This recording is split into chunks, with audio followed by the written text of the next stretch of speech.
Well, good afternoon. No, it's good morning. It's good afternoon over here, or I guess I'm yesterday to you. How are you doing down there?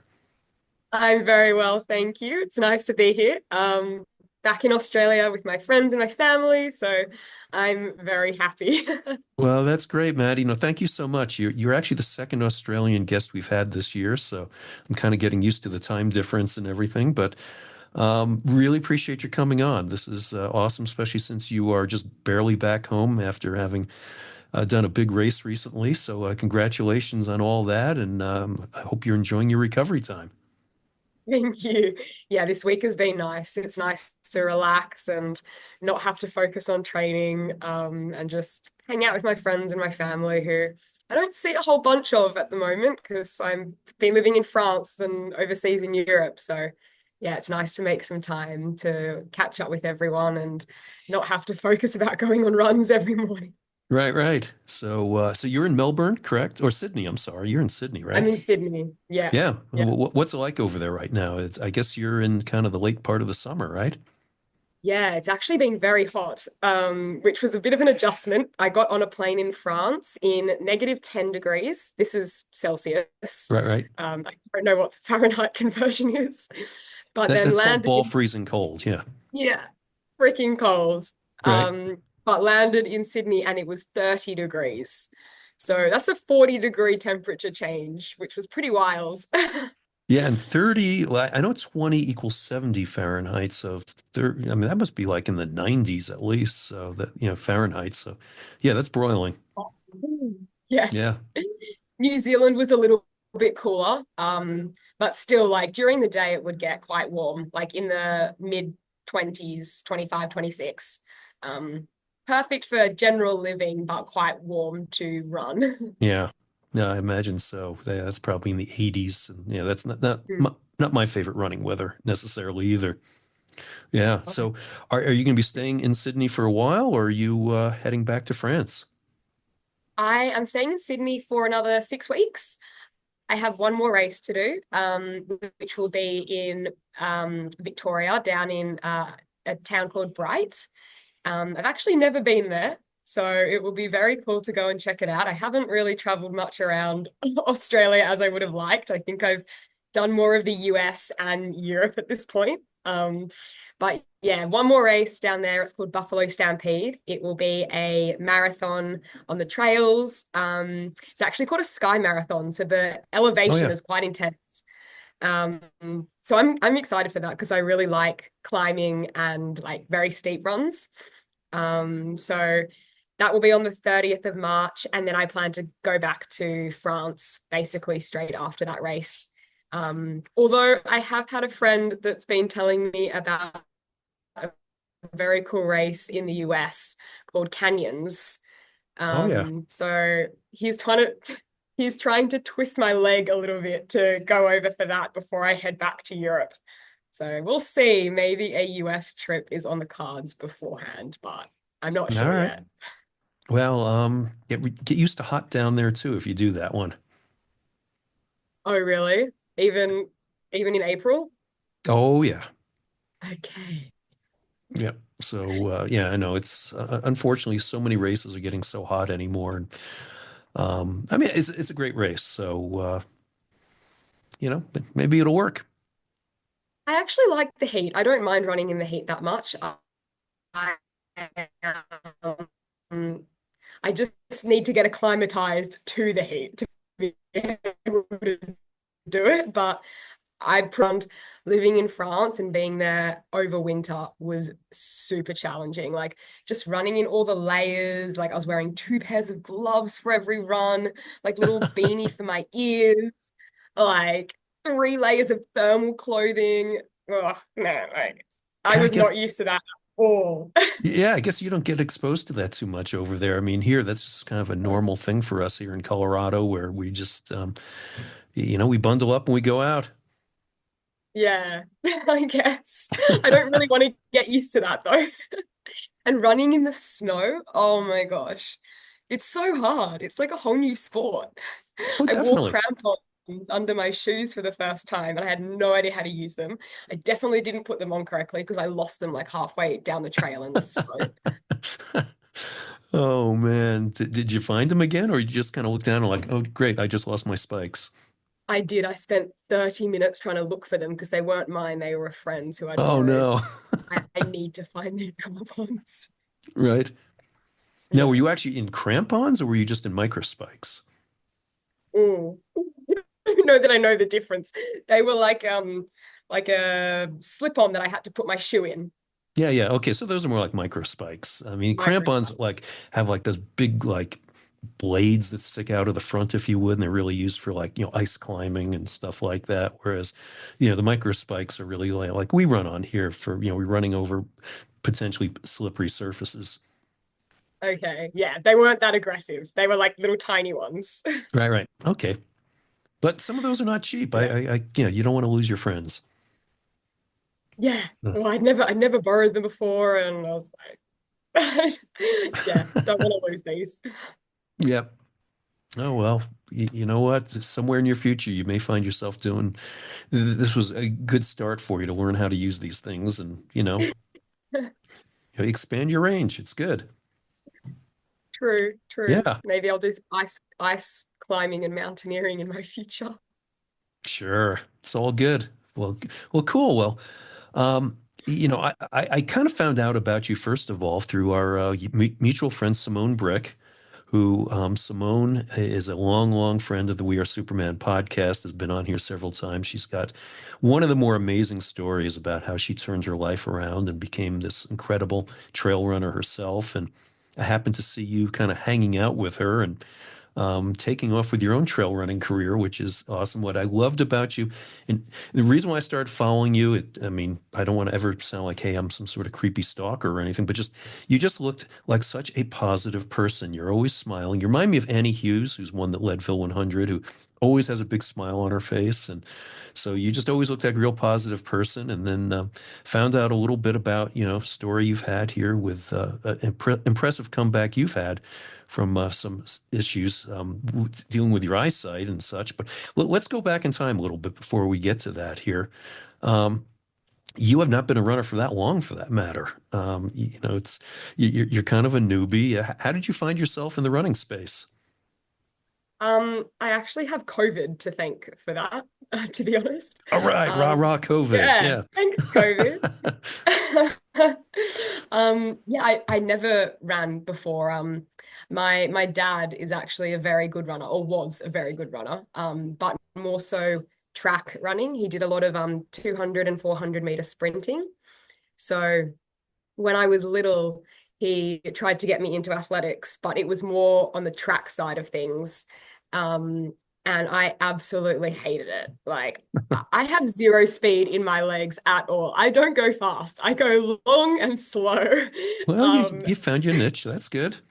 so yeah, I guess I'd always associated running with feeling like you're gonna die and just like the lactate build up in your legs, and I did not like that feeling. So my running experience was very short-lived. When I was at school, I didn't really do much. But I was always very sporty. I did a lot of tennis growing up and a lot of swimming.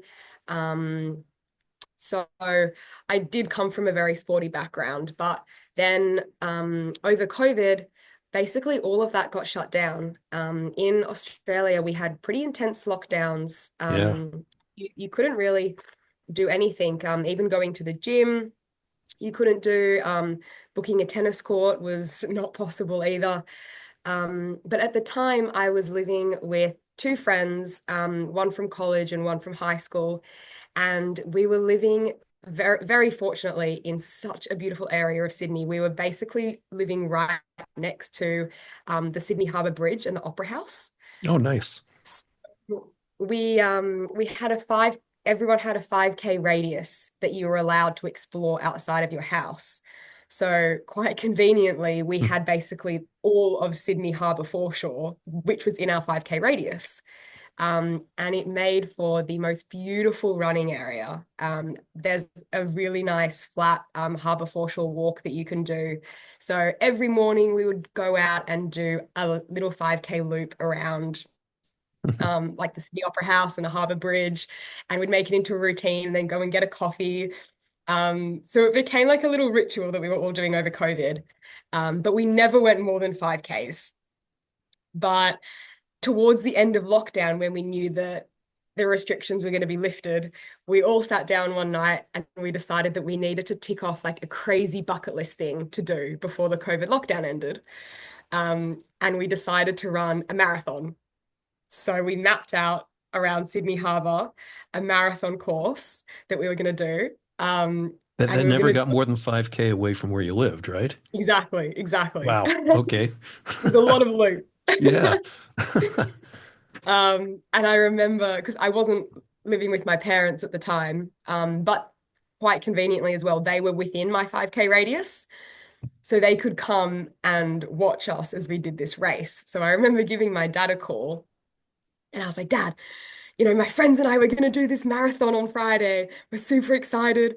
And my dad freaked out. He was like, Maddie, you can't do that. That's super dangerous. Your body's not equipped to do that. You've only run 5K before. That's such a long way.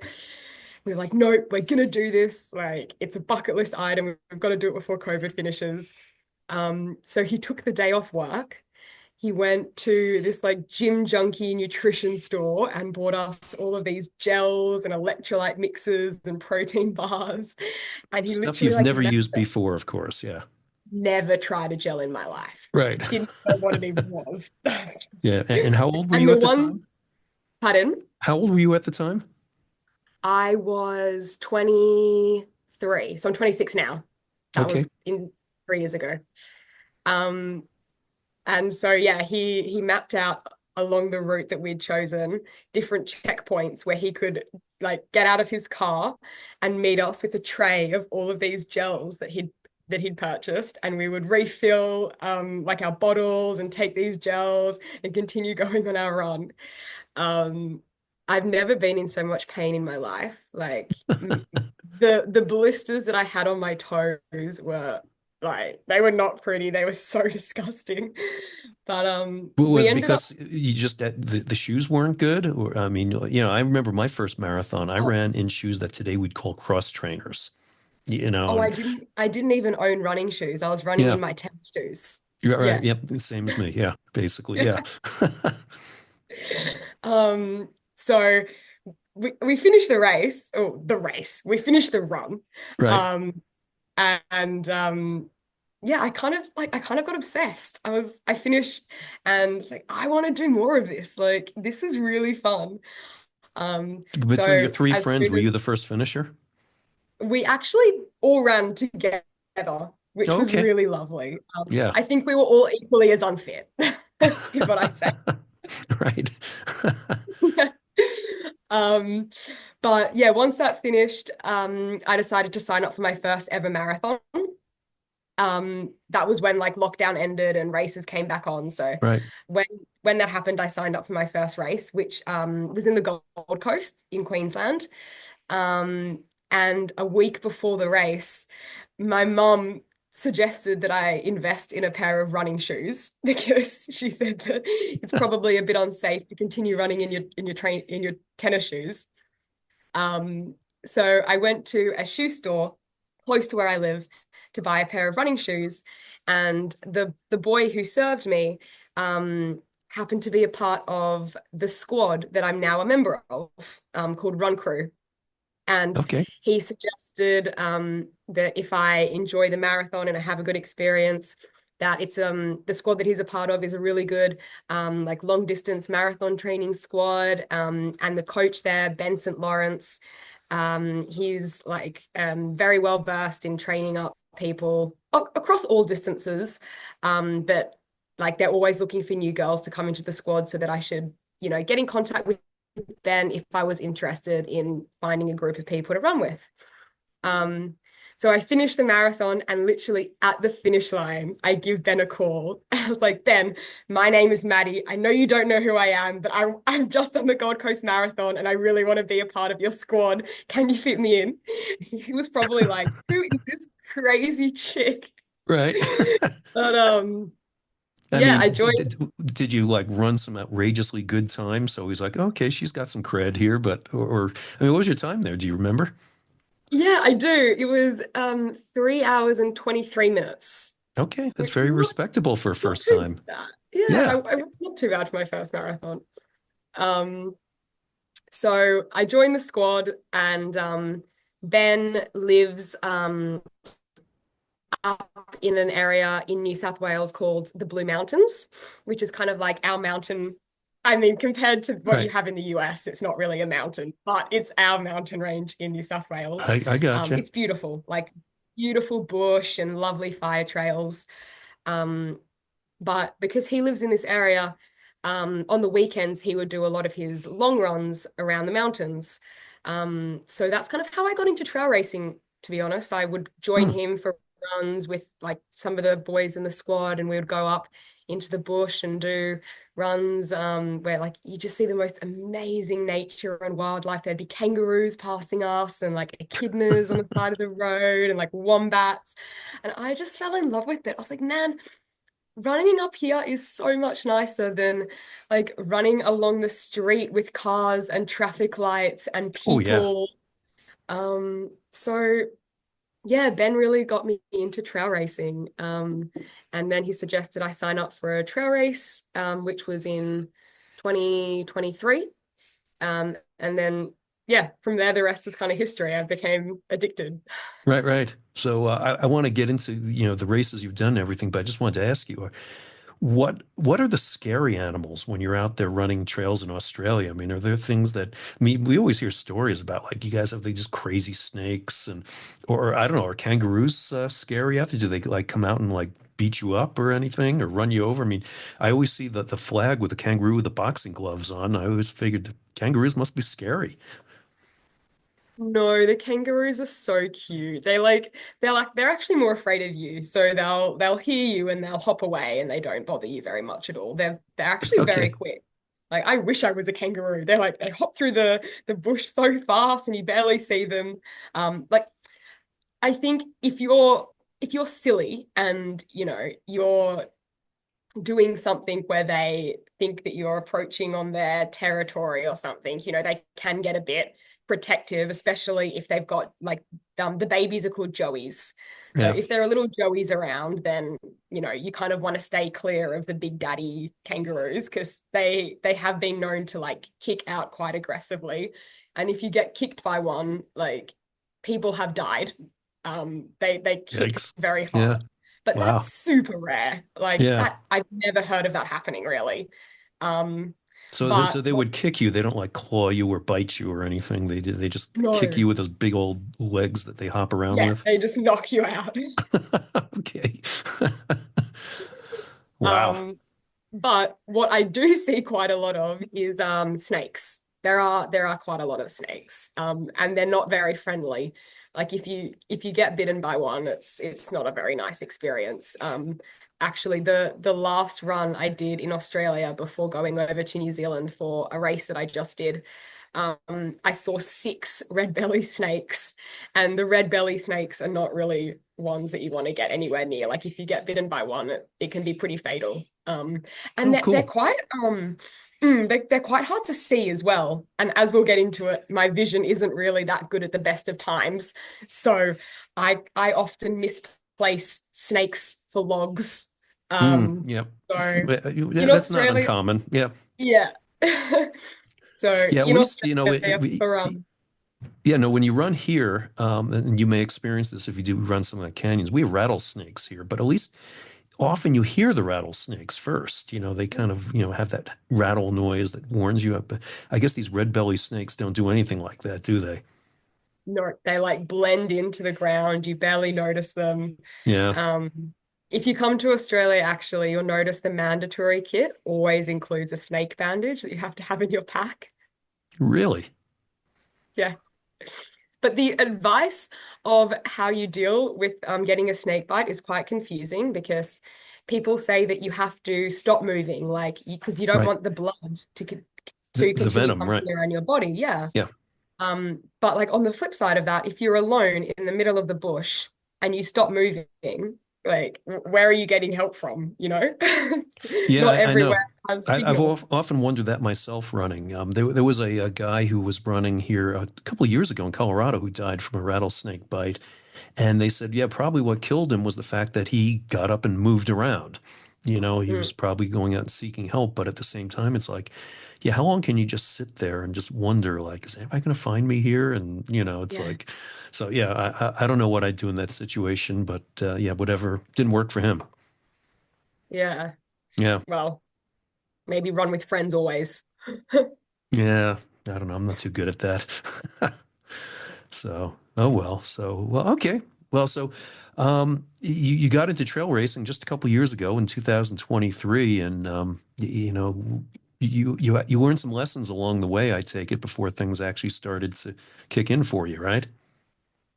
Yeah, yeah, definitely. I mean, when I did my first race, I didn't know what nutrition was. I didn't know really anything about ultra distance running at all because I think like at least a lot of people who I've met come from a shorter distance running background. They either do like shorter distance on the track or like cross country.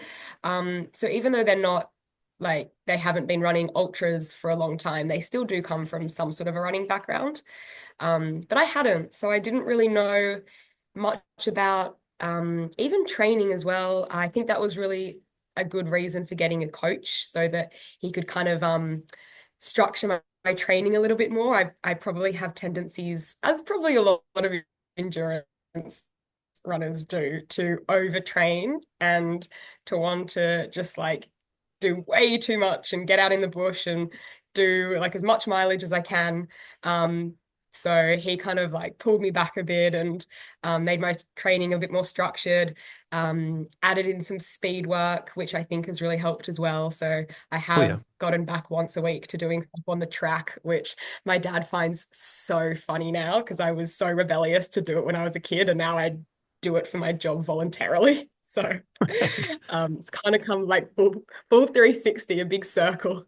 Yep, yep. Um, No, but speed work is important. I mean, all the ultra runners that I coach, they get speed work as well. People sometimes think, yeah, just go out and heap on huge amount of miles, and we've kind of learned that it takes speed work as well to build that strength. So it's good you're on it. Oh, 100%. And I think like the 50K distance now is just getting so fast. It's getting so competitive. It's just reached a whole new level, really. You're seeing a whole bunch of marathon runners who are transitioning into this kind of racing as well. So, yeah, I think that you can't really be competitive in the 50K distance, at least, by not including speed work.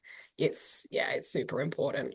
As well as strength training, which I don't enjoy doing that much, but my coach has made me aware of how important getting to the gym is and like lifting weights. And I think particularly for females as well to like improve bone density and Right. um, just prevent injuries as well is it's super important. Absolutely. No, I'm a big believer in what I call ancillary activities, which includes weight training, sometimes body weight training, band work, hip and glute strengthening, core work. So, as you know by now, you carry a pack for a ways and you're going up steep hills. You can start feeling it in your lower back if you don't have a decent core. Oh yeah. Definitely. Yeah. So what was the first kind of trail race that you jumped into there? So it was actually in the Blue Mountains, which was quite nice because it was an area that I was training in for like the better part of a year. So it was called 6 Foot Track Marathon. It's one of the oldest trail races that exists in Australia. It's a very prestigious race. Hmm. Um, you can't like to get into the race, it's quite hard. You have to put in your name into a ballot, and then only a certain number of people get their name selected. It's like it's through a national park, so it's quite protected with the number of people that can be on the trail every year. Hmm. Okay. But it's an awesome race. It's completely run by a volunteer service. The firefighters in the Blue Mountains all organize it. Oh, wow. So it's a really beautiful community race. Um, but it's pretty intense. Like it's all on a 5 trail, so it's not very technical, but it's super steep. Like to date, I still think it's one of the steepest races I've done that doesn't like you're not allowed to carry poles or anything like that. It's not like a mountainous Hmm. race. Um, but it's like on that borderline where like if you want to do well and to like race quite quickly, the trail isn't steep enough where you can't run, like you have to run the entire thing. But it's just such a grueling climb. I think there's about 12K where it's just relentless uphill. Like there is no break in this climb. It's pretty intense. So this race is actually coming up this year. It's held in March, at the beginning of March every year. Okay. Um, but that was my first race. I had no idea what I was doing. I didn't carry any nutrition at all. There was no mandatory list for this race. So it was kind of just like, you can do whatever you want. I can't remember what my coach told me to do. He probably told me to carry nutrition. Like I'm convinced he did, and I just ignored his advice. I think I carried a little handheld water bottle, but no gels. I had all I was taking was jelly beans that I could find at the aid stations, Great. which looking back on that, I was like, that is just ridiculous. Um, but I had no idea what I was doing. I was having the best time. I was running and chatting with people as I went along, meeting all these new people out on the trails. And then I remember there was this guy who was like a little bit in front of me as we were going up this hill.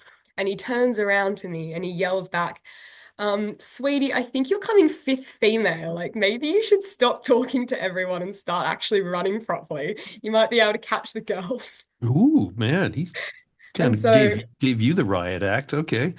I know he kind of like lit a little fire, and I was like, okay, well maybe I should I mean I was still putting in a big effort, but still having fun at the same time. But then I was like, oh, maybe I can try and chase down the other girls. So the girl who was coming first was too far ahead at that point, but I ended up coming second, which was Wow.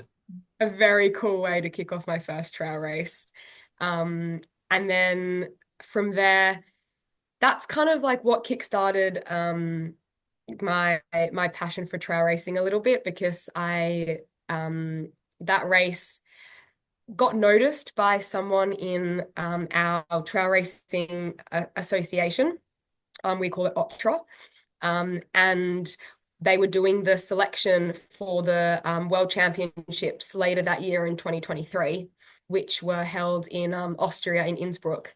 Right. And at that time, I was working at an investment bank, and I was sitting at my desk one day, and I got a call from an unknown number. And I never normally answer unknown numbers, but for some reason, I was super bored at work. So I was like, I'll answer this call. And a guy called Aaron, he is on the other line, and he says to me, "Hi, Maddie, my name is Aaron, and I'm from like Otra, and you've been selected to represent Australia in the World Mountain and Trail Running Championships. Do you want to accept the offer?" And I fully thought this was a prank. I was just like, You hadn't even like "Dude, applied for this or anything, right?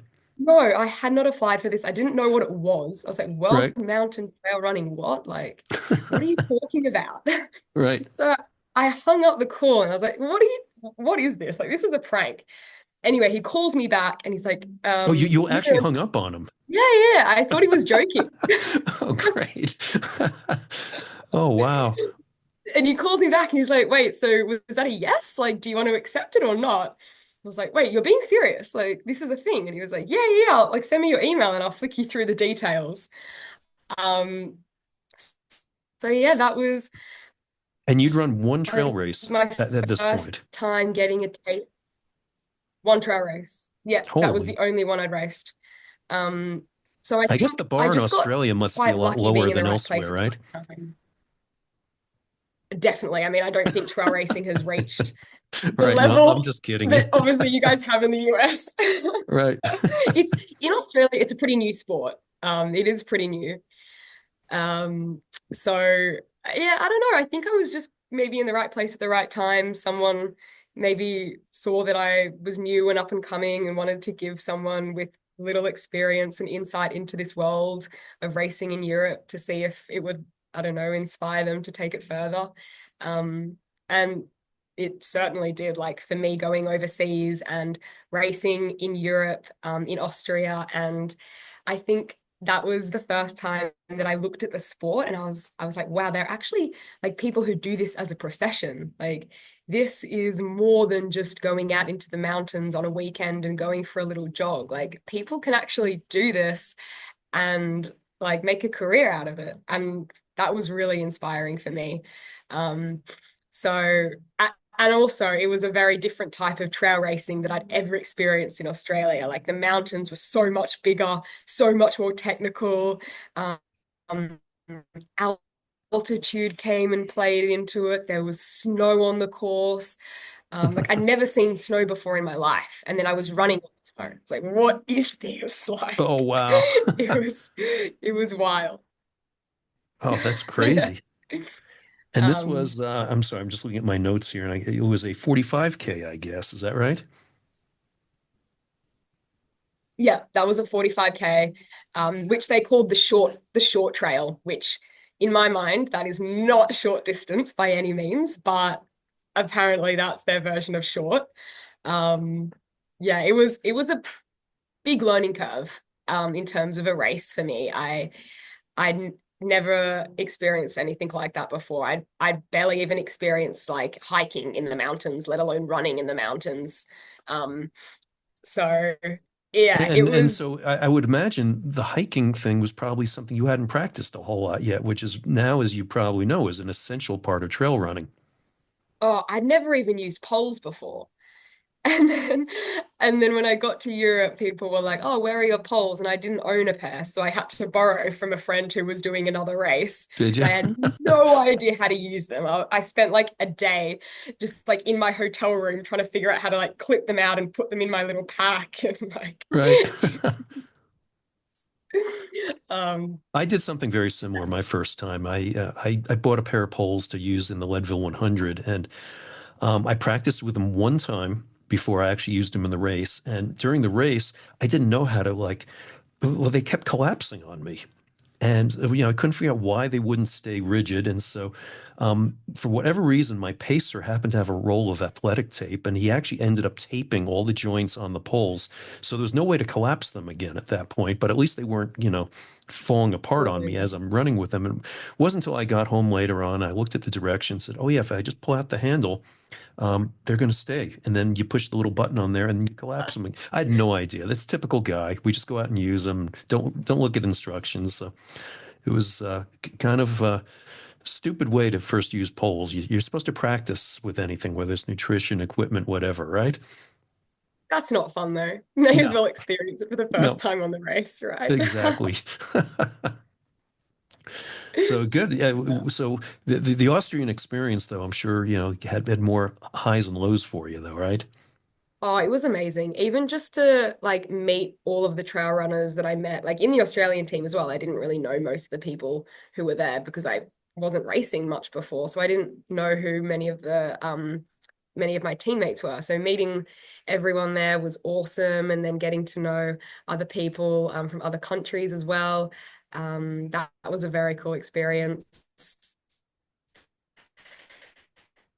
So I think doing that is really the reason why I got into trail racing. I saw this world that I was just fascinated by, and um, yeah, it made me come back to Australia and be like, I want to try and like, not at that point, I didn't want to take it seriously, but I knew that I wanted to try and like do it a bit more than what I was doing before, at least. Yeah. Um, and now obviously I take it a lot more seriously. Right. I want to return to that in just a second, but I was going to ask you, in Austria, is that where you met Simone Brick, by the way, or had you known her before, or was she there? I don't even recall.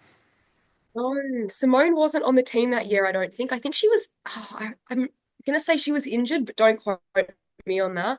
All right. Um, Simone and I met, Simone and I met for the first time. One of those people who I'd been chatting to quite a bit on social, recognize her, but I never met her in person until when I came back from the Austrian trip and I entered into a trail race called Mount Kosciuszko. It's a trail race that's now a UTMB race, and I was doing Hmm. the 50K. This is December, so the World Championships was in race, and Simone was also in that event. So we met like for the first time on the start line. Oh, Um, and then yeah, became really good friends from there. So um yeah, very cool. she's awesome. She's an amazing runner, very talented. Um, and it was very cool to see her on the start line as well. She's such like a bubbly energy and lots of fun. So Oh yeah, yeah. it made the race very Yeah, no, I'm sure. I mean, Simone, we mentioned off air, she's been on the We Are Superman podcast several times, including back when David was hosting, and her personality and her whole story is one of the most incredible things. And I would recommend any viewers or any listeners to this right now, if you would go back and find some of the Simone episodes. I mean, she is a gem, and you can learn so much from her life experiences. So I'm glad you've had an opportunity to interact with her and continue building that friendship. Yeah, no, definitely. Funnily enough, we actually share the exact same birthday. Really? So last year we were both in Chamonix. I was racing OCC and she was there just to spectate and support. She was doing a few Golden Trail Series races around Europe. Right. And so we both shared our birthday on the cable car up to Aguilda Midi, eating carrot cake, like looking at Mont Blanc. It I was, remember seeing that, right? yeah, the most unique special birthday ever. I think we'll both remember that for a very long time. Oh, so cool. I love it. Well, excellent. Well, please say hello to her if you see her before I do, which you will. So, uh, so you got back from Austria and it kind of opened your eyes a whole lot there. And I know that at some point you decided to bag the investment banking career and dive right into this trail running. Is that about when you made that decision? Yeah, so I did the Kosciuszko race, which I ended up winning, and that gave me an elite entry into OCC for 2024. And after that race win as well, I was contacted by On, who were interested to sign me as an athlete for the 2024 season. So I did that, which was an awesome experience as well, having the support of a brand behind you kind of, I don't know, Yeah, gives you a bit of validation, like, oh, I'm doing something right. Like right. people are noticing, I'm racing well. Um, but I was finding it very challenging with my investment banking job. The hours that I was having to work were pretty intense. Yeah, It was very stressful. I was working as an equity. I wasn't working in the investment banking division. I was working on the trading floor. Um, so I was trading um, all equities that are listed on the ASX in Australia. But it was a very intense job. So it was quite stressful, and it was just very, very difficult managing like the commitments there with the running commitments, yeah, trying to get time off to get to races and go overseas was like almost impossible. So I kind of just I think I was reaching a stage. I'd been at the investment bank for 4 years at this point. I started there straight after my university degree. And I think I was, regardless of running, reaching a stage where I was just so burnt out. Um, like I I don't really know if that was my passion anyway. I think like mm, I kind of just fell into working in a bank. I studied a finance and business degree at the University of Oxford. So I did my degree abroad. And my professor who taught me at Oxford, she had previously worked at this investment bank, and she suggested that I apply. So I didn't really think about whether I wanted to do this, or whether it was just like something that people had told me that was like the socially acceptable path to go down. kind of your Um, natural progression from your whole educational path there. Yeah, yeah, I never really gave it too much thought. It was just like, oh, well, this is what people are telling me I have to do, so I'm just going to go and do it. Um, and I ended up getting accepted into their grad program. And yeah, spent 4 years there. It was an awesome experience. Like I learned so much stuff. yeah, I learned, lots of soft skills about how to think very quickly on your feet. And I still think it's given me a lot of skills that I use in running. Like it's made me think in a much more calm way. I can clear my head very, very well. I don't get overly stressed, just because this job was like hyper stress. Right, So right. it makes you a lot more like in tune with like managing your emotions, which is very helpful for running. Absolutely. Yeah, no, there are times when you run into some just seemingly impossible situations out on the trail, and unless you can solve those rationally, you can sink yourself very quickly, right? 100%. Yeah, you've got to deal with all these unknowns that you can't foresee happening when you're trail racing. Like maybe you lose a gel or like yeah, your support crew miss you at an aid station and you've got to problem solve, or like you step on a rock weirdly and twist your ankle. So yeah, I mean, it has given me the ability to think and process things in a lot more clear-headed way, which I'm very Yeah, grateful for. right, But yeah, I think regardless of running, I was reaching this stage where I kind of knew this career wasn't what I wanted to do, but I was too afraid to quit because I didn't know what I wanted to do. Like I was in this weird stage of, oh, I've tried this finance world. I don't feel like it's where I want to be, but I just don't know what other avenue I want to go down. And I think right. for me, running it gave me this other avenue to kind of play with, and it justified my resignation from the bank.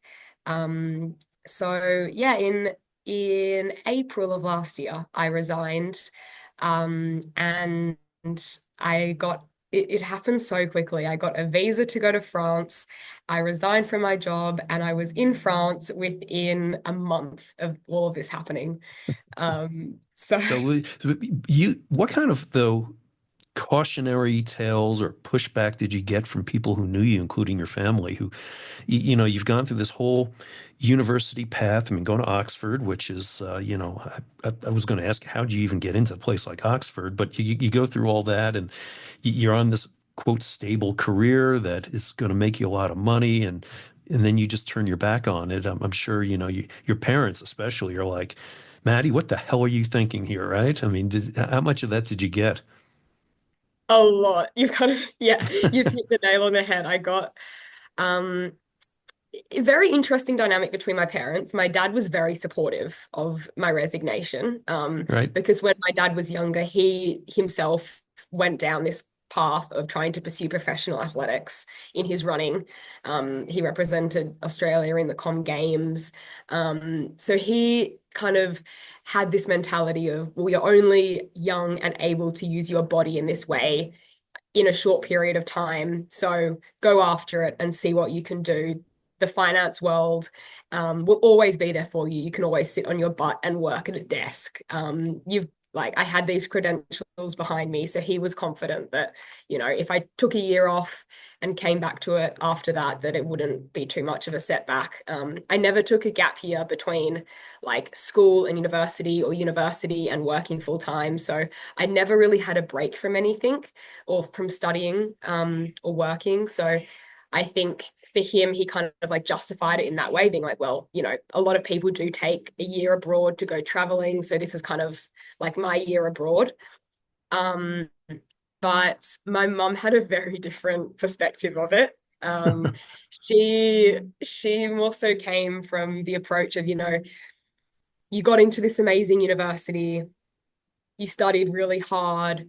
Um, the job that I had was kind of a job that lots of people would die for. It was leading me onto a career trajectory that, as you say, was going to make me a lot of money, and that would like set me up very well in life.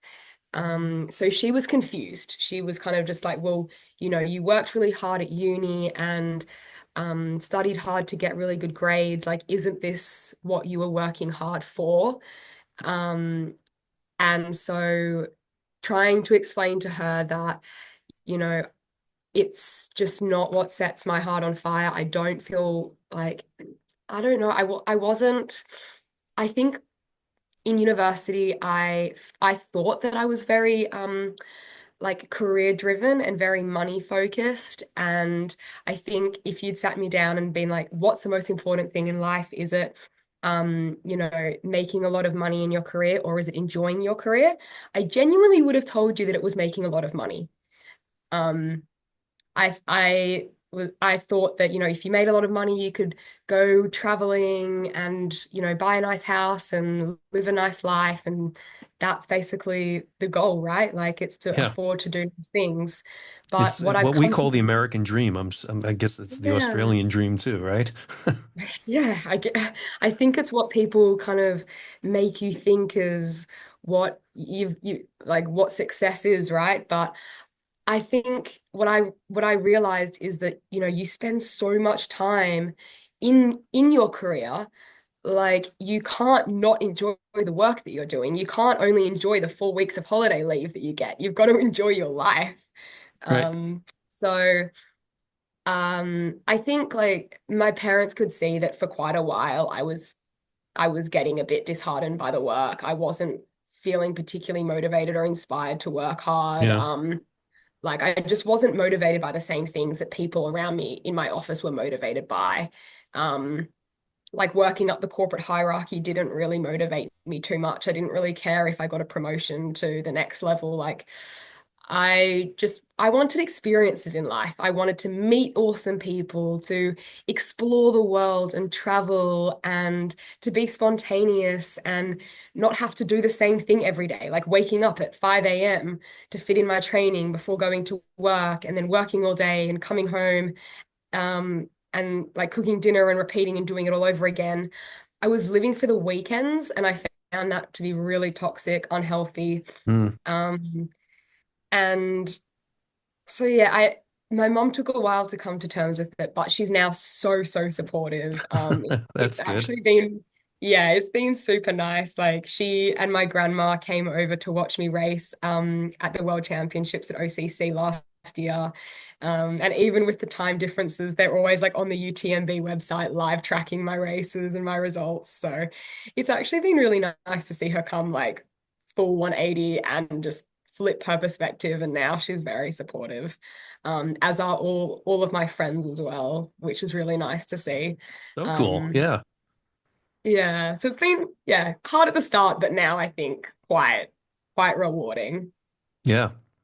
Now, at some point though, I know you had a uh, a roadblock or a hurdle. You ended up with a calcaneus fracture, right? Which I'm not sure if that was before or after you went into this. I've experienced that myself. In 2016, I ended up with two stress fractures in my calcaneus, and it was pretty painful. But when that happened to you, were there people out there going, "Well, see, Maddie, what were you thinking?" And you get injured, and now all of a sudden, there goes your whole lifeline here, so to speak. I mean, did these people start questioning your decision when something like that happened? So my calcaneus stress fracture actually happened just before I made the decision to quit my job and go overseas. Ooh, So that's the pretty gutsy. timing, Yeah. yeah, the timing was I did the race at Kosciuszko in December of 2023. And then my training squad run crew with Benny St. Lawrence, he always runs a training camp in the Blue Mountains, which starts at the end of December and goes until like the middle of January. So it was over that period that I got the stress fracture. We go up to a place called the Jenolan Caves and we spend 3 weeks up there. It's kind of like the closest thing to altitude training that we can get in Australia. All Um, right. but it's not that high. It's like, well, I think the max is 1,400 meters, which I don't know what it is in feet, but Well, um, that's like barely as it's high not as where much. I live right now. So yeah. Right. Yeah, exactly. But we spend 3 weeks there, and I think I just got a little bit too carried away with my training. I was running a lot and doing a lot more than what I had previously done in the past. I was comparing myself to a lot of other boys who were on the camp, who were running very high mileage, but they had come from a background of running very high mileage. Their bodies were used to it, whereas because I'd only been running at that point for a year. My body and my joints were just Right. not really able to do what I was trying to ask for it. So before going into the camp, I would have been running maybe 110 kilometers a week, max 120. I don't think I'd ever done more than 120 before. Right. And then on the camp, I went from that to doing 160 to 170 for 3 weeks in a row. Which is more than 100 miles. That's a lot. Right.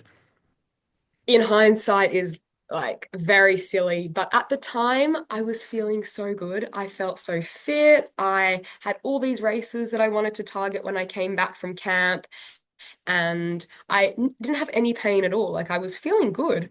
But now I realize that like if you're going to get a stress fracture, it normally doesn't happen during the period of intense training. It happens like the come down after you finish the intense training. So you do your intense training block, you might have a week off to like recover and stuff. And then when you're getting back into it, that's the highest risk of getting injured.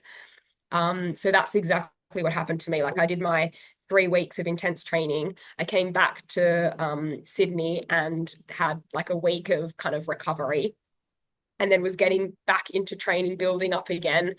And I was on like a long run, and I just all of a sudden felt this like sharp stabbing pain in my heel. It Yep. literally felt like someone had a knife and they were just like stabbing it up my heel. It was the most painful thing I've ever experienced. Um, and of course, being the very smart runner that I was, I did not stop. I continued to run Of course. Yeah. another 15 kilometers. So yeah, that Oh, probably wasn't man. the smartest You just like decision. hobble through the rest of that run. Yeah, to be fair, I was doing a run where I was kind of like in the middle of the bush, and I had 15 kilometers to get back to my car. So I had to. Well, I tell Mm. myself I had to. I justify it by saying that. But yeah, Yeah. it No, no. was definitely Obviously, yeah. fun. You have to get back. Right. Yeah, and I was a long way away, so it was going to take me a very long time to get back if I didn't run. But I got an MRI and I had a pretty nasty stress fracture in my calcaneus, which before getting this, I didn't really even realize that you could break your heel bone. Like it seems a Yeah. very random bone to break. Yeah. Well, when I broke mine, it was in 2016, and I was 3 weeks before the Leadville 100, and I'd had the best training. I was really doing good, and I was running down like these stone steps. I still remember I was running past all these tourists that were on the steps, and I couldn't really run, so I kind of went clomp, clomp, clomp, clomp, clomp, clomp, trying to kind of like get past them. And I think that's pretty much where I kind of like smashed that heel there. And I had a few more miles to go too, and I got to the end, and I was kind of overcome by the heat. And so I spent a lot of time sitting in my car, just like blasting the air conditioning and trying to rehydrate. And then I got up out of my car, and it's like, oh crap, I can barely walk right now. And my doctor though thought it was an Achilles tendon issue. So for the next 2 weeks or so plus, we were doing like Hail Mary Achilles physical therapy on there, trying to get me ready so I could run Leadville. And about less than a week before the race, I just pulled the plug on it and said, just this is just I can't run the way it is. And then it wasn't until after that actually we did the MRI and found out that I had a stress fracture. Later on, found out I actually had two stress fractures in there. But yeah, it was again the same thing. It's like I had no idea you could do that. Again, we thought it was an Achilles injury at first. Yeah. Yeah. I was pretty diligent about getting an MRI. If there's one thing I did well in the injury, it was that I got it checked out very quickly. Um, Yeah, and yeah, mine came back with a pretty nasty stress fracture. So I was firstly on crutches for a week, and then I got like a moon boot, and I was in that for 8 weeks. And then it was the whole process of starting to like jog/walk again, which is the most irritating experience ever. I'm sure you've experienced that too, coming back from injury, where you like, I don't know, walk for 2 minutes and run for 30 seconds. And it's like, oh, Maddie, you have no idea. I've had like 10 surgeries in the last 15 years, so I know. yeah, not Right. fun. Yep, exactly. So, Yeah. yeah, what a way to start off your quote pro career here when you've quit your job and you're injured and I mean that had to led to a lot of questioning in your own mind, especially. So I hadn't actually resigned at that point. So that was in Okay. January. And I resigned in April. So I resigned after I'd recovered from my Hmm. surgery. All right. It was quite fortunate because when I raced at the World Championships in Austria, one of the guys in the team, his name's Bastian. He's now my boyfriend actually. Oh, cool. He's a dual citizen, so he's French and Australian. So this is kind of like the impetus of me moving to France. He came back to Australia in April of 2024, just after I was kind of like recovering from my surgery. When he came back, I was kind of like in the phase of being able to get back to like I think the most I was running was 10K, but I was past the jog walk phase by this stage. So he came back to Australia to do a few races around here. And I was having a big whinge to him because at this point I was so over my job. I was just like, I wanted to leave, but I was way too scared to. And he knew that I had my entry into OCC from my win at Kosciuszko. So he Right. said, this is a wild idea, but you could always just quit your job if you don't like it and just move to France and train like in France for OCC. So This guy's I'm pretty I, aggressive here, you know? I'm only kidding you. I don't even know you. Like, why would I be in Yeah, France? exactly. Yeah. Um, but I think I'm obviously a very spontaneous person. I didn't really give it too much thought. I was just like, you know what? Like, I don't like my job, and France sounds really cool. I've never been there before, so yeah, I'll resign on Monday. Wow. So basically, that's what happened. I resigned on Monday. I had a 4 week notice period that I had to serve out, which was actually very convenient because it took that amount of time to get a visa to go to France anyway. All Um, right. but yeah, So, and so yeah, at that point, I had recovered enough from my injury where I was confident that going over to France, I'd be able to actually like train and stuff and not have to, you know, do my hobble jogs and be in a moon boot. So it was right. actually not the worst timing. Yeah. Okay. Well, cool. Now, do you speak French or did you speak French at the time? Yeah, yeah. I take you picked some up since then or whatever.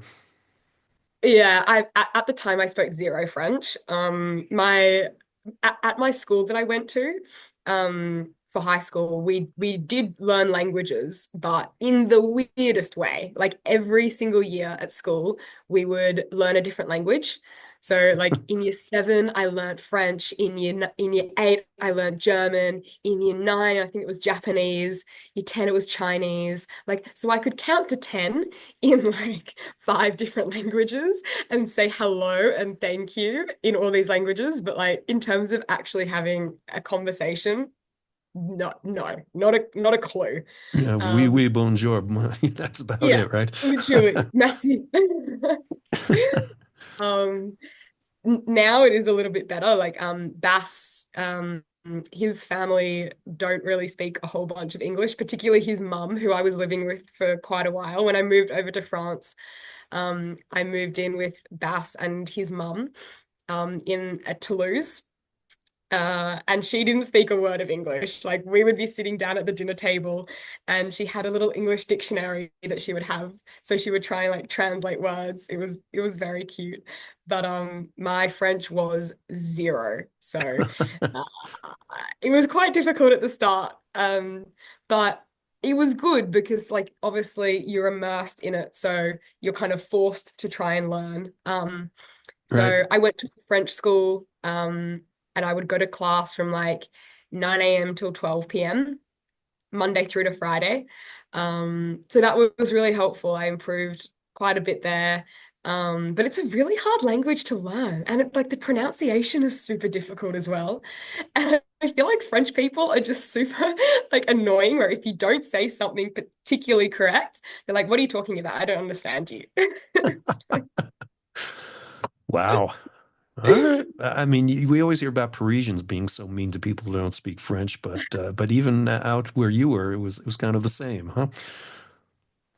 yeah, I mean, I think they're saying in like a joking way, but Yeah. yeah, it's hard to pronounce, like it's hard to get your tongue and your throat to pronounce some words. And their alphabet is a little bit different to ours. Like their G is our J and their J is our G. So it's very confusing. It's like mixed around the wrong way. Yeah. And they don't pronounce some letters either. They don't pronounce the letter H. So like a hotel is not hotel, it's hotel. Right, right. And they don't say the letters at the end of words a lot of the times. And yeah, no, it's Yeah. yeah. So, well, sounds like It's fun. a I mean, beautiful language and I'm very inspired to learn. So yeah, no, maybe next I'm time I impressed chat to that you. yeah, I'm impressed down there that they would teach you all those different languages because we Americans, we're terrible. We know English and pretty much nothing else. We're just Oh, terrible I about know it this is here. why I wish I grew up in Europe because like I've met so many people in like Switzerland and Scandinavian countries, for example, and they speak like five languages. Yep. And it's like 2-year-old kids already learning five different languages. I'm just like, this is amazing. I wish I knew how to do that. And I think when you're younger, like it's easier to learn the language. So it, yeah, it's Yeah, a hard few now. years ago, I went to Portugal and I thought I would spend some time trying to learn Portuguese, because I knew Spanish. I figured it's probably similar. And I tried and tried and tried. And you know what? The only things I learned were basically obrigado, which is thank you, and bom dia, which is good morning. I mean, seriously, that's like all I learned in all my studying. So it's you get to a certain age, and we Americans just don't have those pliable brains that learn languages or something. I don't know. Yeah, I think some people can just do it a lot easier than others. Like my mate picks up languages super easily and very quickly, whereas for me, it's really hard. I've got to really concentrate and put a lot of effort into studying it. Right. But yeah, I really want to become fluent because I mean, I'm planning to live in France for a bit, so it would be handy if I could converse in their language. Yeah, you would think so. So, well, good luck with that. How's the training been over there, though? That's obviously a change. I mean, everything from altitude and I guess you're getting off to the mountains and seeing a whole different world there, right? Oh, the training has been awesome actually. So for the first half of the year, I was living in the Pyrenees, and the mountains around there are just gorgeous. They're Yes. super untapped. The way that I compare the Pyrenees to the Alps is like the Alps is a little bit more touristy. It's more mapped out. There are routes everywhere because there are hikers that go all around Mont Blanc. Right. It's beautiful, but it's quite it's quite built and like industrialized. Whereas the Pyrenees is super wild. I'd go on runs and see like deer and goats and chamois. And it's just beautiful. Like the towns around are super small and tiny. Um, so I was doing most of my training around the Pyrenees. It's very technical though. Yeah. I don't know if you've been around the Pyrenees much, but like Well, I was the there in terrain is October, quite actually. rugged. Yeah, I got to the Pyrenees for the first time in October, and I was stunned at how steep and rugged everything is there, and yet the altitude isn't very high. Compared to Yeah. Colorado, I would sometimes look at my watch and or my phone No, and it would it's say, lower than the Alps. yeah, I mean, like, I'd be looking, it's like, wow, I'm only at like 500 feet or 1,000 feet, or sorry, meters of elevation. And I'm like, God, this is like nothing compared to here, but it's so rugged and it's so beautiful. You're right. Yeah, I loved it. It was awesome. I found it very difficult to adjust in terms of like how technical it was because in Australia we just don't really have anything like that. So like Bass and I'd be going out on runs together and particularly on the downhill sections, I am so slow and he'd be like a little mountain goat flying down these Right. technical descents. I'm just like, how do you do that? Like, it's crazy. But the thing that I found particularly challenging about being in the Pyrenees was um quite it is very isolated, which is the beauty of it. But in terms of living there, there's not really like a lot of people to train with. I didn't have a coach there. My coach was back in Australia, like kind of coaching me through correspondence. So I went from running with a group of people who I was always running with friends. I was very rarely running solo back in Australia. But then going over to the Pyrenees, everything was done by myself. I like Bass, my boyfriend was the only person who I had to run with really. So I found that quite isolating. Um, and so I knew that I wanted to train in France. I wanted to be more in the mountains, but I also wanted to do it with people and to be in a like a part of a community. I think like for Yeah. me, that's the joy of running. I love running because I love meeting people and I love like going out on a trail and having a chat and like it just feels more social and personal and I like that side of running. So that's kind of why I decided to move to Annecy, which is where I'm now going to be based. I moved there in November of last year and it is just the most beautiful spot. It's 50 minutes in the car from Chamonix. So like getting over to the UTMB course is super easy as well. Like where I sleep at altitude in Annecy is not very high. It's like 500 meters, which is nothing. Yeah. But the mountains around there are super accessible and very easy to get to, and they go up quite high. Um, so, I can run from my backyard and be up at like 3,000 meters in an hour. It's just the most beautiful spot. It's like the mecca of trail racing. Like I've joined a really cool squad in Annecy. I've got a coach who's also now based in Annecy. So it feels like I'm more part of a community, which it makes me, I think, a better runner as well. Because I think if you're enjoying the training and you're liking the process around like preparing for an event, you're just in a better mental headspace to do well at the event and for like actual racing and stuff as well. So yeah, I found that it's been a big help. It's such a gorgeous area. I can't even, it's like a spot where you take a photo and it doesn't do it justice. Like you just got to be there to experience it, you know? Oh yeah, for sure.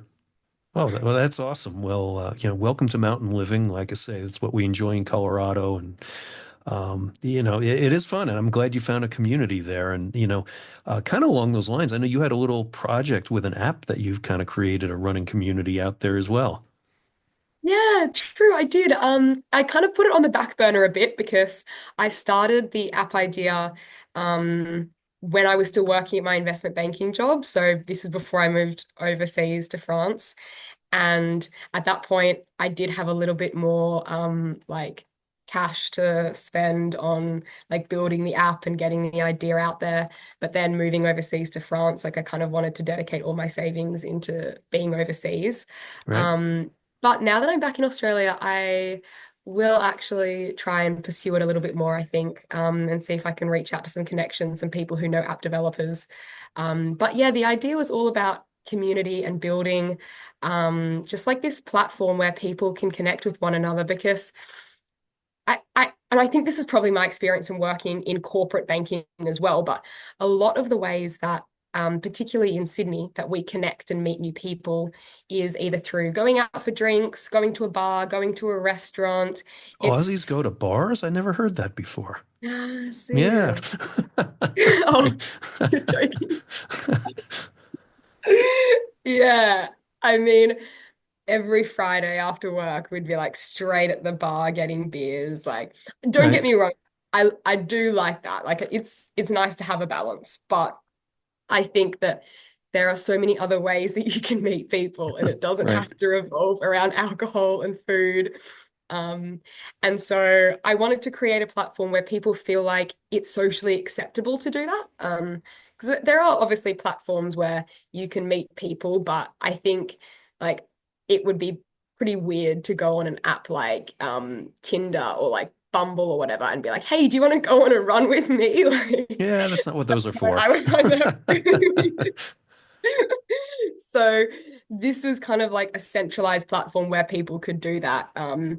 And yeah, it was kind of like an on-demand matching platform where people could connect in real time. So like if you want to go on a run, you can connect with someone in real time on demand and go for a run together.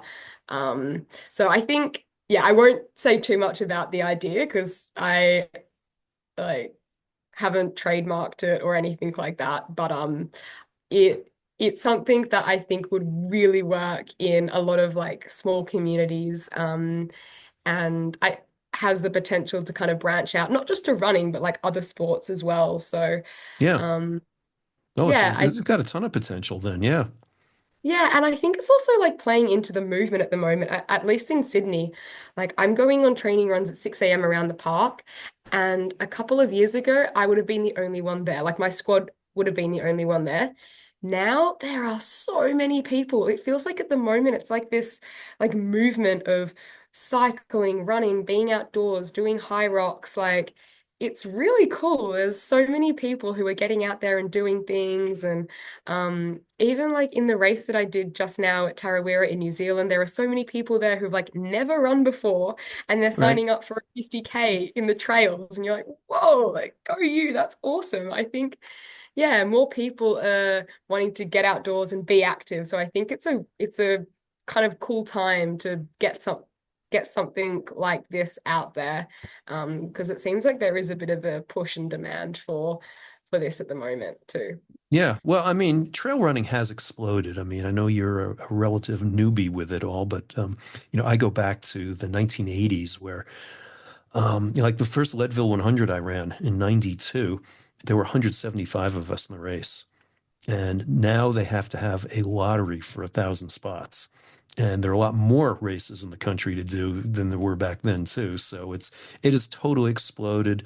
What's really cool is the change in demographics too. It used to be just a bunch of old white guys who got slow, and so we started running longer. And now you see more people of color, more women, more just everyday people, if you would, who are getting Yeah, into it, which is 100%. great. It's Yeah, super exciting. Even in the race that I just did at Tarawera, it was almost a 50-50 split between men and women in the really. 50K, which is just so awesome, unreal to see. So I think, Very yeah, cool. It's more, not quite more, there in this more. country. Yeah, in this country, I would say it's still probably a 70-30 split, I'm guessing, but the fact that it was 50-50 is quite awesome. Yeah, yeah, Yeah. it's very cool to see. Yeah. So I want to get back to Tarawara. I'm not sure if I'm even saying that right because I don't speak fluent New Zealandish, but um, it's Don't ask me. yeah, but I wanted to touch on before we get too far into this about you had a very significant vision issue that came up, and we kind of connected because I can relate a lot. I've had my own share of vision issues that have hampered my running, but what happened to you there at some point? So yeah, it was very scary. It happened in 2023 between coming second at 6 foot track and racing at the World Mountain Championships in Austria. So when I did 6 foot, I had full vision, I was fine. And then for Austria, I did not. I was fully blind in my left eye. Um, so What yeah, happened? it was it was a bacterial infection that was caused by a contact lens. So I used to wear soft contact lenses in both of my eyes. So they're just Yeah, like the lenses that everyone buys over the counter. Um, and I was wearing daily lenses. Um, so I'm supposed to like take it out and dispose of it after every day and put in a new one. Um, so a bit of what happened to me was quite self-induced. right. I got very lazy with taking out my contact lenses and I turned my daily contact lens into a monthly contact lens. Ooh, wow. Yeah. I never felt any discomfort or pain with it at all. Like if I was in pain, I would have taken it out. I'm not that lazy. Right. But I I didn't feel any problem with it. but I was very reckless with it. Like I slept in it. I went to the beach in it. I'd go swimming in it. Like for an entire month, I didn't take out this lens. Nice. Um, in both eyes actually. So I'm very lucky that the accident only happened to my left eye, and I've still got vision in my right. Um, but I was sitting at work one day looking at my computer screen, and my eye started to get very irritated. And so I went to the bathroom to remove my contact lens. And when I removed it, um, like a whole bunch of pus poured out of my Ooh. eye. It went really red and infected. It became super light sensitive. Like I was in an office and there were office lights. And I remember like not being able to even open my eye. I had to like cover my eye with my hand because I couldn't look at any lights. Yeah. Um, so I came back, sat at my desk, and my boss stares at me and he's like, you need to like go and see someone. You should go to the hospital. There was an eye hospital like around the corner. So he was like, you need to go and sort that out because I can't continue to look at you for the rest of the day. That's disgusting. Right. You're ugly. Get out of here. Yeah, leave. So I went to the eye hospital and to the emergency room, and the nurse took one look at me and was like, we need to get you to see a surgeon right away because that does not look very good.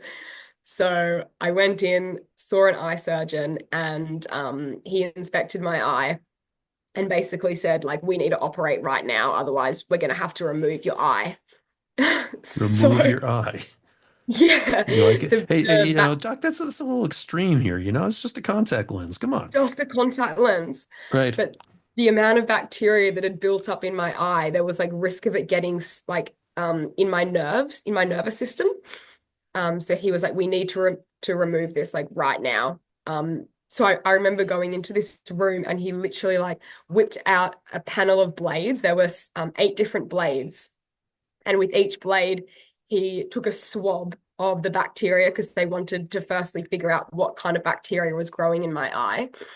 So they took a swab on all these different blades. I was awake for this entire thing as well. It was a very uncomfortable experience. I was under an anesthetic, so I couldn't Okay. Right. feel it, but like you can see the blade like going into your eye.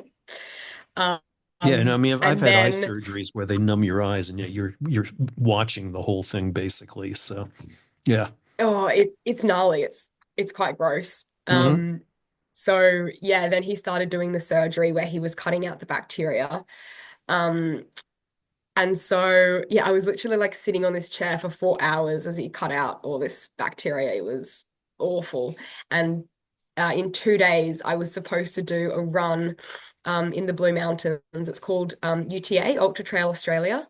Uh-huh. It's actually just become a UTMB World Major, but I was scheduled to run the 50K that year.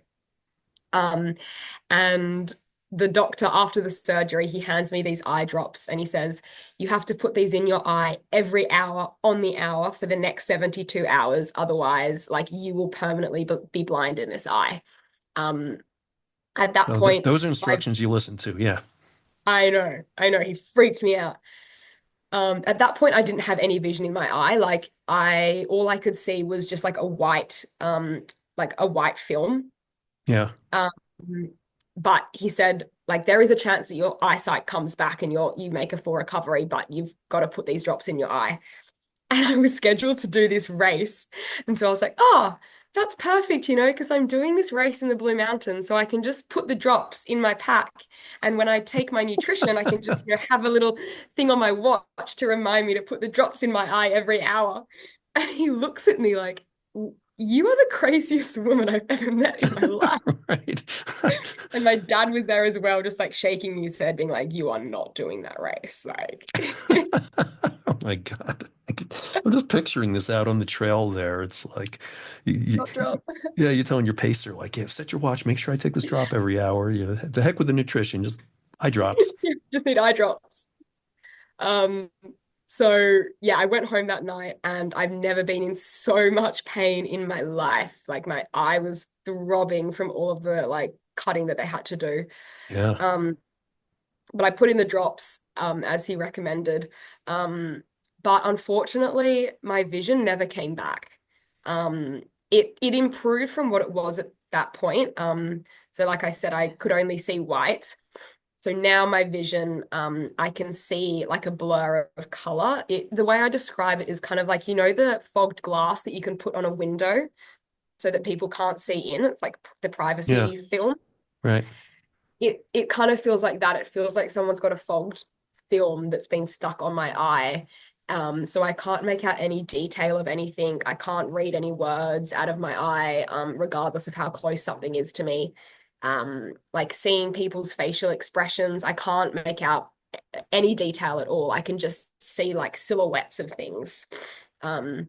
So trail racing is obviously quite difficult because I have zero depth perception. I look at a rock and I've got no idea where it is. I see a tree root and I've like got no idea of how close my foot is to it, how far away the root is, if there's even a root there, because like colors are quite fogged and blurred for me. Like when I'm doing a race that's deep in the forest, it's very hard to see because I can't make out the distinction between different colors and different depths of like the trail and the roots throughout the trail in the deep canopy. Um, so yeah, it's made it quite difficult. And for the better part of 2 years, doctors told me that there was really nothing that they could do to fix my eye. I just had to kind of get used to it. There was talk about getting a cornea transplant. Yeah. Um, but I was put off by that. It just sounded like an awful experience. People were telling me that things can get stuck and caught in your cornea. It gets infected very easily with like bacteria. And I was like, I've already been through the bacterial infection. I don't need Right. another one. No more. Um, But I mean, to get your eyesight back, it seems like it would be worth trying, you know. I mean, it's like how much worse can it get if, by having the corneal transplant? I don't know. Obviously, that's your decision to make, but at the time, I mean, because that's ultimately what may happen to me someday with the eye condition I've got, that I have to do that. But hopefully not. But I'm kind of like, well, if it comes to that, that's what I'll end up doing. Yeah, I don't know. Maybe doctors that I was seeing were very conservative and they were like, we should explore every other avenue first before we go down the transplant route. Like that's kind of the last resort that we want to tap Yeah, of into. course. Yeah. Um, so um, yeah, the reason why I can't see is actually nothing to do with the bacterial infection now. It's the shape of my cornea is very disformed. So normally your cornea is shaped like a semicircle, like a sphere, Right. and like the light gets reflected in by bouncing off the semicircle, like, and then the light goes into your retina, I believe, and reflects out. Um, but because my eye isn't shaped like a semicircle anymore because of all the cutting that they had to do out of my cornea is kind of like shaped in a weird like pattern. It's not perfectly round. So the light can never reflect into my eye in the way that it would normally do. So I can't see because of the shape of my eye, not because of like a scar on my eye. So the solution that the doctors ended up coming up with was to create a hard contact lens, which is kind of like it's made out of like a plasticky material. I Mhm. believe you actually wear them as well. It's kind of the same material that if you have like a retainer Yeah. that you put in your teeth, like the same kind of stuff. So it makes the shape of my cornea now more regular, like it was before in the shape of a semicircle, so that the light can reflect properly out of my eye. Um, but I've Yeah. So only, is it a scleral lens? Because that's what I've got.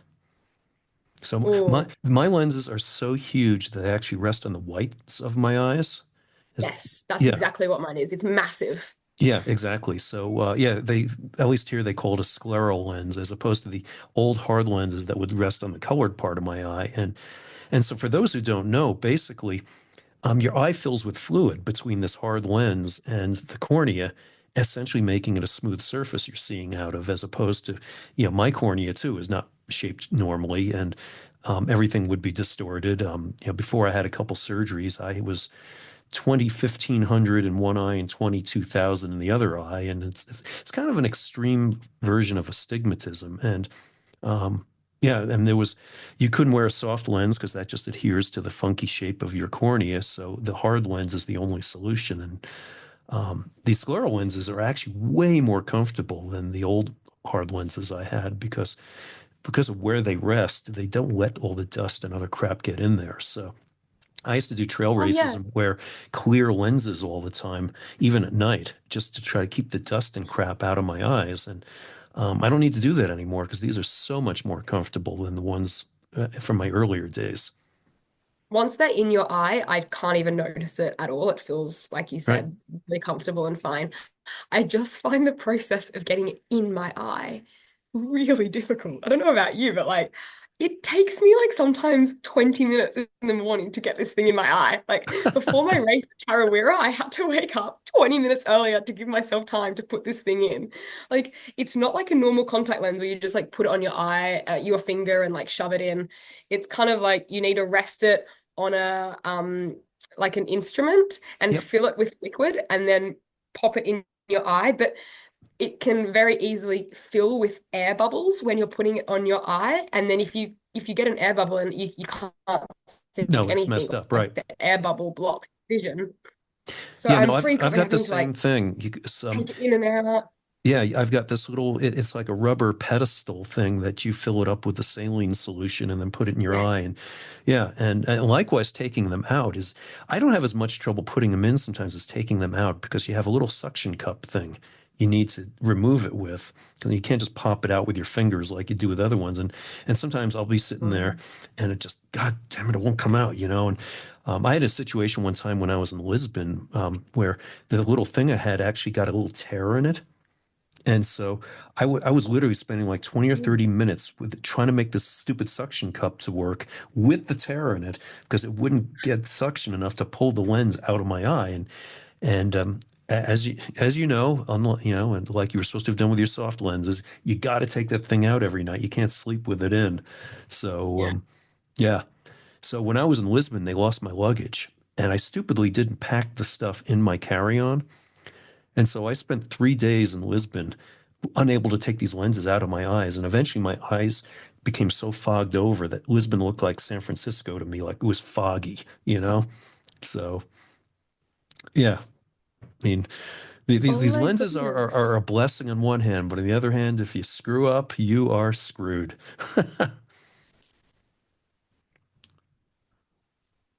You're screwed. Yeah. And you literally instrument to be able to get it out. It's Yeah, do you use the same thing, a little suction cup thing? yeah, it looks like it looks like the little thing that you'd like plunge your toilet with, but like a tiny version of it. Yeah, you're right. Yep. Yeah. Oh, that's going to be a bad visual for me now, thinking I'm always putting a toilet plunger in my eye.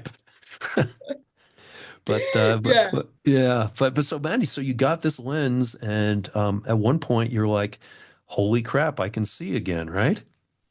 It was the most insane experience ever. Like being able to see detail of things, like going out on my first trail run with the lens, it was just amazing. Like being able to see rocks and roots. And I mean, I still think that I'm missing that piece of trusting myself. Like I don't um necessarily trust my feet as much as I think I would have done if I didn't have this incident before. Because Yeah. I'm still finding that I'm a little bit more cautious on technical things. But I think that will come with time. But oh my goodness, like being able to see it again is just the most amazing experience ever. It was so cool. So I picked up my lens in New Zealand a week before my race in Tarawera. And I was able to kind of get out on the trails and experiment with it and see how my brain adjusted with it, do a few training runs with the contact lens in to see how comfortable it was. And it felt awesome. It was like Well, that's super cool amazing. running with it. Yeah, that's Um, amazing. You were able to adjust that quickly because when I first had it, they were constantly adjusting the prescription on there, and so I was getting a new lens every third day, and my brain had to readjust to new vision. And but it sounds like they were able to kind of hit the target very quickly so with you, yeah, which is awesome. it did actually take 3 goes as well for me though. Okay. So I got my first lens and I couldn't see anything out of the first lens. And it was such an anticlimax because I went into the optometrist office and I was like, I'm gonna come out with full vision. This is gonna be awesome. And the optometrist gives me the lens and I put it in and I'm like, dude, I still can't see anything. Like my Right. vision's actually worse with this in my eye. It's like uncomfortable. And he was like, oh, don't stress. It can take a couple of goes. So he gave me another one. And then same thing happened with that one. And the timing was quite tricky because I was leaving my optometrist is in Sydney and I was leaving Sydney to go to New Zealand for my race. And the second one that he gave me still didn't work. And I was leaving a couple of days later to go to New Zealand. It's like, oh, like I really want this lens to race at Tarawera. And he was like, look, I can get it sent to you at your Airbnb in New Zealand. So I'll get the third one sent to you in New Zealand. So I went to New Zealand and like you said, he got the lens sent to me. So that one worked. Thank God. Like I put Right. that one in and I could see, and I was like with a whole bunch of mates who I was sharing the experience with in my Airbnb. They were like other runners who were doing the event as well. Adrian McDonald, who I think's been on the podcast a few times, was there as well. So like he witnessed me seeing for the very first time. Um, so yeah, that was awesome. But as you would know, you've got to take out these lenses every day and pop them in a case. Right. So they can soak in like a saline solution to clean it. So I took the lens out of my eye. This would have been on the Monday before my race, and I was racing on Saturday. I took the lens out of my eye. Nothing was wrong with it. It was perfect. I put it in the case in the saline solution, and I woke up the next day and the lens was cracked in half. How? So the lens that the case that I had received from the optometrist in New Zealand, it was like a cylinder, and Hmm. then it had a lid that had a little section that was kind of like a clip to where I had to put in the contact. Um, and I think that when I put the lens in that section of the case, I clipped like the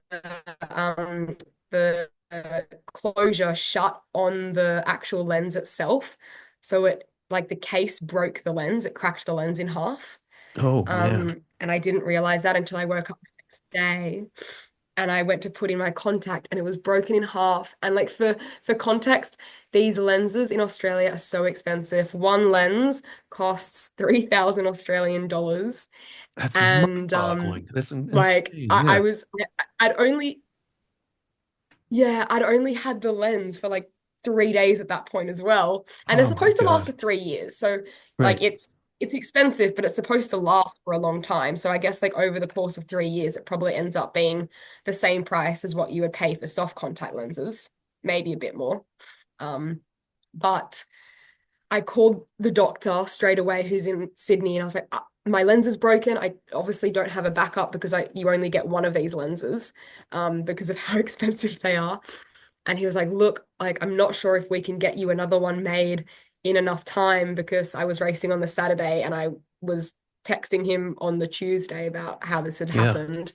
Um, anyway, he ended up telling me some good news in that the manufacturer of these lenses was actually based in New Zealand. So it was very handy. They could very quickly like make me this other lens and get it sent to me where I was staying in Rotorua for the race. So on the Thursday before I raced, in the evening, the lens arrived. The new one arrived and I was able to pick it up and And I it probably had the cost lens three for the thousand race. But dollars plus oh a, my a God. $10,000 express charge, right? Holy cow.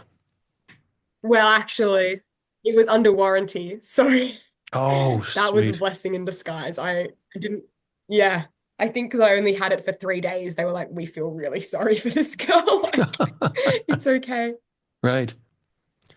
But still, you're now, Um, I mean, obviously but huge yeah, it made relief, the but lead up to that race very stressful.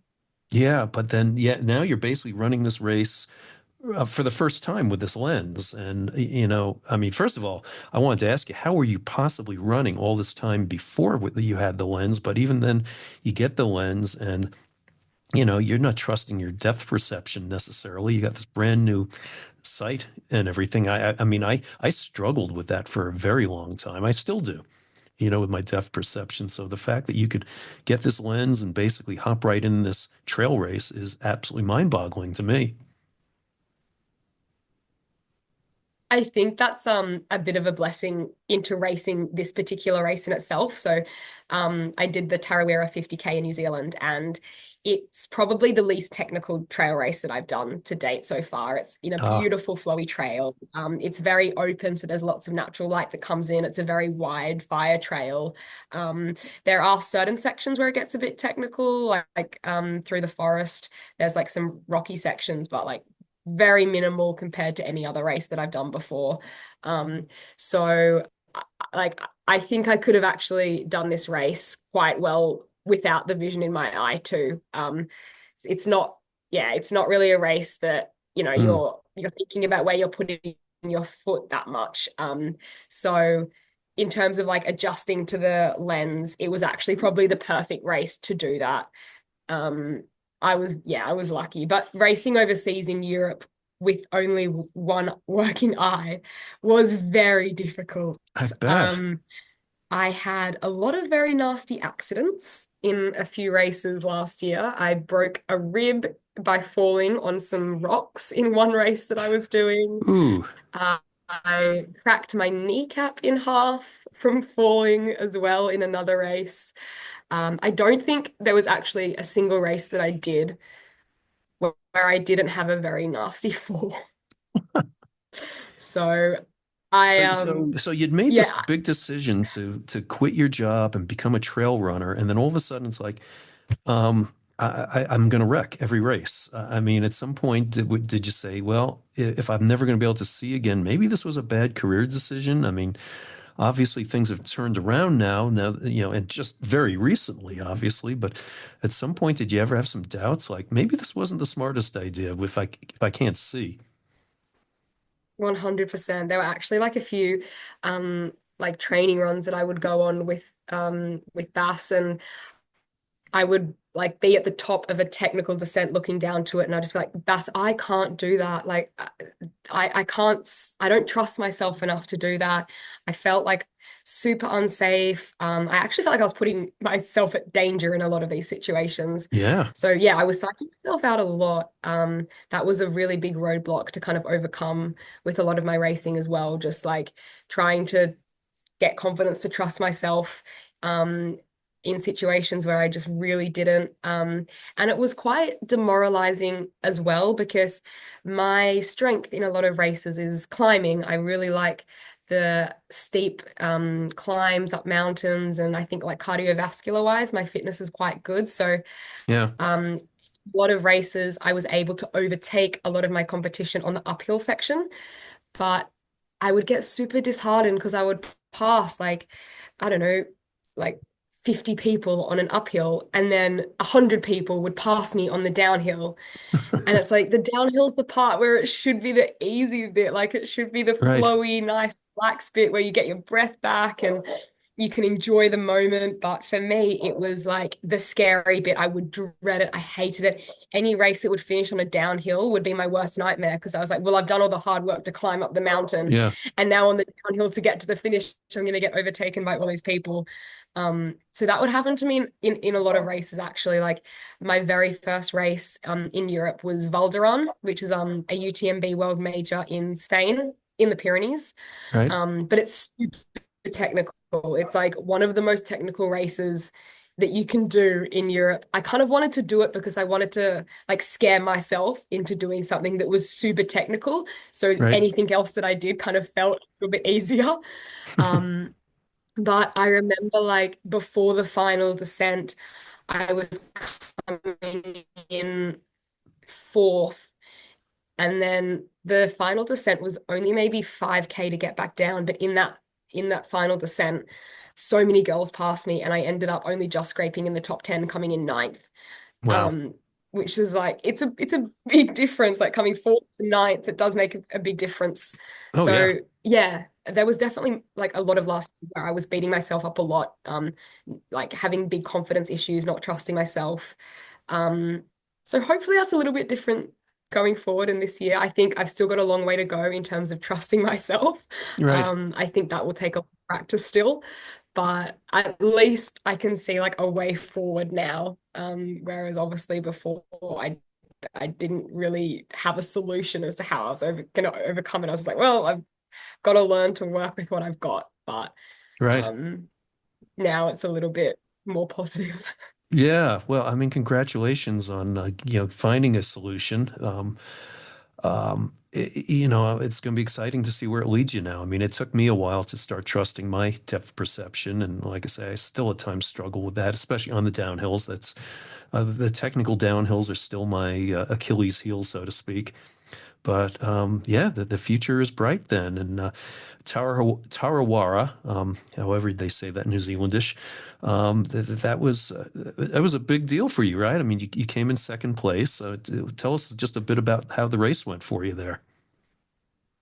Oh, that was just the coolest race ever. I have never raced in an area where it's just such a beautiful, smooth, flowy trail. It was kind of like my bread and butter of trail racing. It's what I love to do. I think Right, it's made me realize that I want to target a lot more races like that. I think that's the beautiful thing about trail racing as well. Like trails are so diverse. Like you don't have to do a technical trail race if you don't want to do it. There are so many like different types of trails. There's a trail for everybody. So right, I think it's made me realize that those are the races that I like to do. And I think I'm going to focus a lot more this year on doing those kind of smooth runnable trails. I like to go fast, and Tarawera was definitely a race like that. The race started off super fast. There were a really good group of like elite athletes who were racing. It's an event that was sponsored by Adidas Terex, so they had a big team out there. Hayden Hawks was also racing the 50K. So I'm lining cool. up at the start line next to Hayden, and he just like bolts off. The start gun goes and he sends it. And all these people fly off with him. I looked at my watch, and like in the first K, we were doing like 3:30 splits over a Jeez. 50K. Right. Like, okay, we need Maddy, you need to slow down. Like that's not sustainable. Yeah, keep your head Um, here. Right. but a whole bunch of girls went off with that pack. So for the first half of the race, I was trailing in like fifth and sixth place for most of it. I was running with another girl who ended up coming in fourth place. We were like running together for most of the first half. Um, but I had no idea where the other girls were. Like I couldn't see them in the distance. But I felt like I was still running a really solid pace. And it felt comfortable, it felt good. And I was kind of like trusting myself to feel that I could gain on the girls as the race went and pull out a really strong second half of the race. I wanted to feel really strong coming out of the final aid station because there was a 7K stretch just along like a flat trail to get to the finish, and I wanted to feel really strong for that section. Right. Um, and so just before we reached that section, I started to see the other girls in the distance, and they were all kind of like running in a pack. So like the girl who was coming fifth was just ahead, and then ahead of her was the girl that was coming fourth. So I could kind of like see them all in the distance. And then yeah, in the last 10K, I felt really solid and kind of just was able to pull out a really, really solid final stretch of the race and overtook all of the girls in the last 10K to get to the end. Wow. You So beast. yeah, I had a really good race. It's nice to finish a race feeling like you have energy. So yeah, I'm proud with the way that I raced it. I think it was a very strong strategic race. The girl who ended up winning it was just like in a world of her own for the entire Right. day. She was amazing. She came from South Africa. She's a Terex athlete, and just like I saw her at the start line, and that's the only time that I saw her. So Right. there was no chasing her down. Yeah, But the yeah. other girl, yeah, I couldn't be happier with the You were in result. the presence of greatness there, right? But still, but no, congratulations. I mean, that's got to have you totally excited for the rest of 2025. Yeah, what do you have in the offing here in terms of races, or do you ever think about maybe getting out of that kind of 50K-ish distance and moving up to, 100 milers or any other distances? 100 miles, maybe not just yet. I might do a 100K before I do a 100 mile. All right. Um, yeah, definitely. I think my big focus for this year will be OCC again. I've got an elite entry into that in August. But then also an 80K race in France called La Templière, which will be in October. That's kind of like my way of transitioning into longer stuff. It's like a nice in between of a 50K and a Yeah. 100. And it's a little bit more like a runnable, so it's kind of like a faster 80K. But I think I will like at some point transition into the longer stuff. But for now, I do really like the 50K distance. It kind of feels like it's that sweet spot of like endurance running, but you can still run fast. Um, but I think that my second half of the race is always the strongest part for me. So I think going forward, longer distance stuff is probably where my strength might lie, but I don't know yet. I think at the moment I'm gonna just focus on the 50Ks.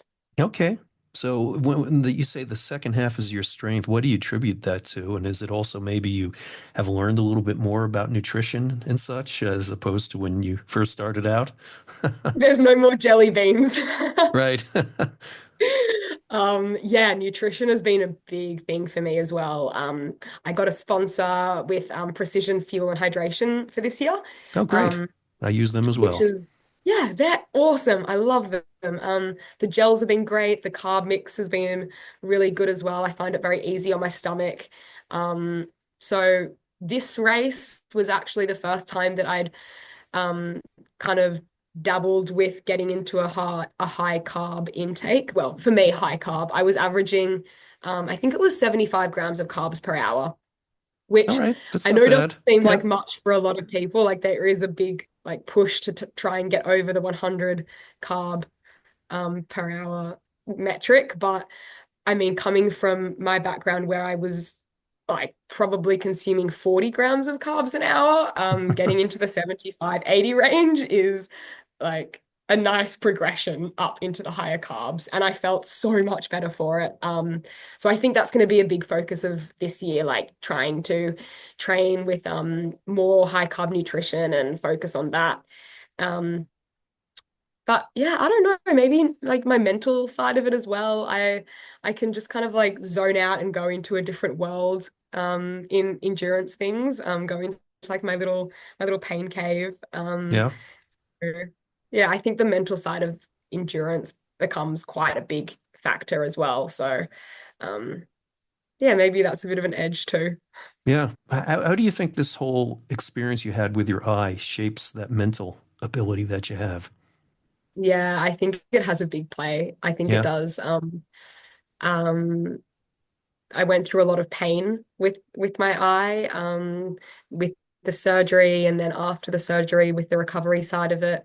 So I'm not really a stranger to feeling like uncomfortable situations. So I think that's had a big part to play in being able to push through difficult points of the race. Like I tell myself, I've gone through worse. I can get through this. Like I've been here before. I know what it's like. I know how to get out of it. Right. Those are that I tell myself quite a lot when I'm like in difficult situations. Um, yeah, I think that's a good point. I think the eyes probably toughened me up quite a lot. Yeah. No, I would expect so. And um and you're just going to continue to grow. I mean, you're so young in the sport, not just trail running, but running in general, that your learning curve is still there. And I think it's going to be really exciting to see where it all leads you here because you've got quite a few years ahead and hopefully more sponsorships and more opportunities to travel, and it should be great. I mean, what are you looking forward to the most, you think, out of all that? Oh, I would love to get sponsored by a team, and just like I said before, I think like the community side of trail racing for me is what I love about it the most. Like connecting with people who have a similar passion for you and like doing the same thing. And I think like a cool way to do that is by getting sponsored by a team who is just like a group of athletes who all support each other and like go to races together and crew each other and hold training camps together. So a big goal for me this year would be to come away with a sponsor. I would love to be sponsored by Adidas Terex, just All really right. get out there into the UTMB. Uh, I met a lot of the team when we'll I was just in drop this Tarawera. into their website Um, somewhere, right? Yep. slide that in. So yeah, I would love to be a part of a team where it feels like a community, it feels like a family. Um, I think I do have that to a certain extent with like the training squad that I'm a part of, run crew in Sydney and then my squad in Annecy. But it's not the same as like being a part of a unique like small team of athletes who all go to competitions together. And yeah, that would be very cool to come away from the year with that. And also it kind of like validates that the work that you're doing is worthwhile and that you're doing well and moving in the right direction. So um yeah, that's the big goal for the year. Gotcha. Okay, well, makes total sense. There was only just one other thing I was just thinking about that I wanted to ask you about with your race over there in New Zealand about um, you had a incident with a bug in your ear, I heard. Yeah, there was a lot going on in New Zealand. Yeah, no doubt. Oh my God, that was actually a nightmare. I was sharing an Airbnb with Adrian McDonald and a couple of other athletes, and I had the nicest room in the entire Airbnb. Like it was on the top. I had my own like ensuite bathroom, walk-in wardrobe. Amazing. But the only negative side of it was that it was so freaking hot. Like at night, because the Airbnb was made out of wood, like all the hot air rose and my room Mm. was just like sauna. And there was no air conditioning, no fan, but I had two massive windows. So to let some air in, I would open the windows. But oh my goodness, there are so many bugs in New Zealand. It's like this crazy bug paradise. So Bug paradise, I was great. lying in bed Sounds like on one Jurassic of the Park here or something. Yeah. yeah, it was crazy. People say that Australia has scary animals. I think New Zealand has like the scariest bugs in the world. Really? I've never seen so many bugs. I was lying in my bed and I was like dead asleep. This would have been close to midnight. And I wake up because this bug like catapults itself into my ear, but gets itself so lodged deep in my ear canal that I can't get it out. So I start looking up ways online of like, how do you remove bugs from your ears? Once again, don't go to the And this hospital. one We're going to spend time looking it up, right? Dr. Google always works, right? Yeah. So this random report that I came across on Reddit said that if you put olive oil in your ear, it will suffocate the bug. So I went down into the kitchen and I'm like pouring olive oil into my ear. And lo and behold, it actually worked. Like the bug died because for an hour, this bug is like buzzing around in my ear and I can feel it moving. And it's the weirdest experience ever. Like it's super uncomfortable. So then I got the bug to die and suffocate, but it was still lodged in my ear and I couldn't get it out myself. So quite randomly, I was going on a run doing this event with two of the boys who I was staying with. They're adaptive athletes, so they run with a blade. They one is missing his leg from like the hip down, and the other is Mm. missing his leg from the knee down. And they were hosting an event called Born to Adapt, which is kind of like an organization that try and help like adaptive athletes get into trail racing. It was an So amazing cool. event. And Yeah. I had a massive turnout. So, I got to meet athletes who have all different types of disabilities, missing arms, missing different body parts. It was actually pretty inspiring to be a part of, to be honest. Without a doubt. Yeah. Yeah. So one of the people who came to this event, she just happened to be a doctor, a GP. And I said in passing to her, I was like, I think I've got this bug lodged in my ear. And she was like, oh, well, you definitely need to get that out because it will get infected. So And you're already too familiar she with infections. Yeah. yeah, I was like, I don't want another bacterial infection. Please help me get this out. So she was super lovely and like gave me a ride back to her house.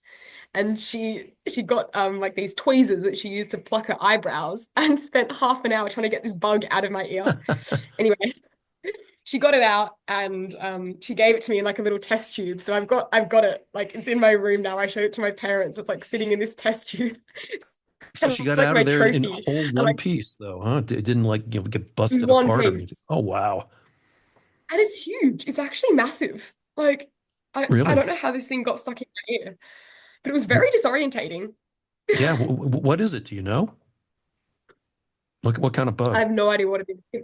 It looks like a really fat fly, like a really fat long fly. Right.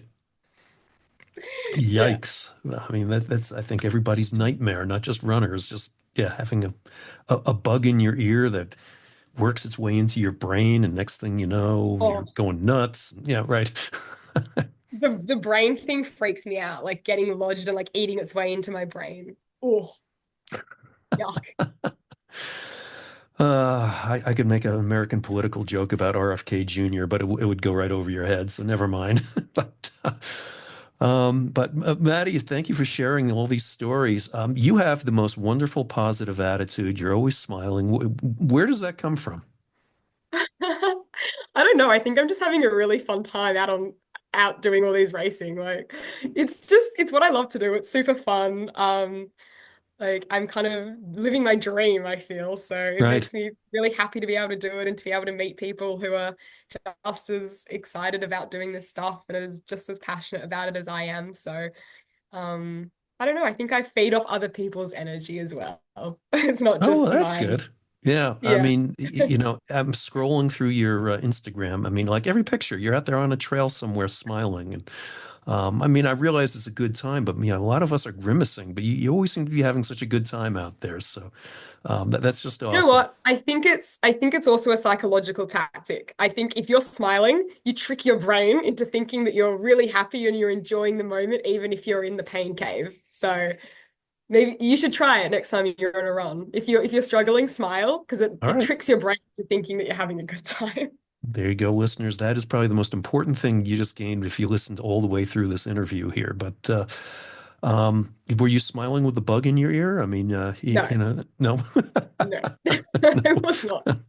Or when you're splitting your kneecap open or whatever. Yeah, there's certain times, but no, no, your attitude, your positivity is very infectious as well. So, I definitely would feed off of your energy anytime I could. Thank you. That's really nice to You hear. bet. Well, Maddie, we've been at it for a while. What have we missed here? I think we've covered quite a lot of stuff. Yeah, we didn't go into what Aussies like on their pizza, but other than that, we did cover a lot. Not pineapple. Not pineapple. That's You the only hear thing that, I'll say. everyone? As this native New Yorker tells you, pineapple is absolute criminal sacrilege, and Aussies know that because they're smarter than we are, apparently. So they know. I don't know No about that, pineapple on but pizza. Right. Very no good. pineapple. Yeah. Well, Maddie, where can people find you out there in this social media world? So my Instagram handle is Maddy Reynolds 98. 98. Okay. Cool. Is that the best place? Is there anywhere else? No, that is the best place at the moment. I think at one point I would like to do a YouTube channel and start to maybe make some YouTube videos, but that's to come in the future. All So at the right. moment, Instagram is kind of where I do most of my posting and share my story. So yeah, it'd be awesome if you guys could follow along and follow along for the ride. I'm always happy to share advice and tips as well. So if you have any questions, send me a message and I'll be very, very happy and honored to share my story and give some insights into my journey as well. Yeah, very generous of you. And I follow you because I'm a little fanboy of you as well. I'm so I was already impressed, and then going through what you have, and now I'm sure you're like I am. I mean, every time I go into the mountains, I just look around, and go, "Oh my God, that's just amazing!" Because I can see it so well. And you're just beginning that journey. You're going to be out there all the time. Wherever you're going, you're going to be like, "Oh my God, look at that! Isn't that incredible?" I think it's made me really appreciate the small things like uh losing your losing my vision and then getting it back. It's like, wow, we only get one set of eyes, like you've just got to cherish your health and really look after your body and yourself. And like, I don't know, never take anything for granted, I guess, because you don't know what's going to happen. So yeah, I think it's been a big wake up call in that sense, to just appreciate everything and enjoy the moment. Because you never know when you're not going to be able to do it and not be able to be out there and enjoy the things that we love to do. So yeah, every run is a blessing, is kind of like what I always try and tell myself. Very truly spoken. I totally concur with you. As you get older, you'll find out every run where you're not aching or every run that doesn't suck is a blessing. Let me put it that way. Because, as you get older, Yeah. the percentage of sucky runs increases versus the ones that were great. So definitely appreciate every one you get. Yeah, 100%. Yeah. Well, okay. Well, thank you, Maddie. This has been such a pleasure. And enjoy the rest of your time in Australia. Have a great time going back up to France. And best of luck. If you do happen to end up running canyons, please hit me up and love to see if we can find a way to meet up. Oh, definitely. I'll let you know for sure. That'd be awesome. Absolutely. It was lovely to chat to you as well, and thank you so much for having me on the pod. Without a doubt. Thank you.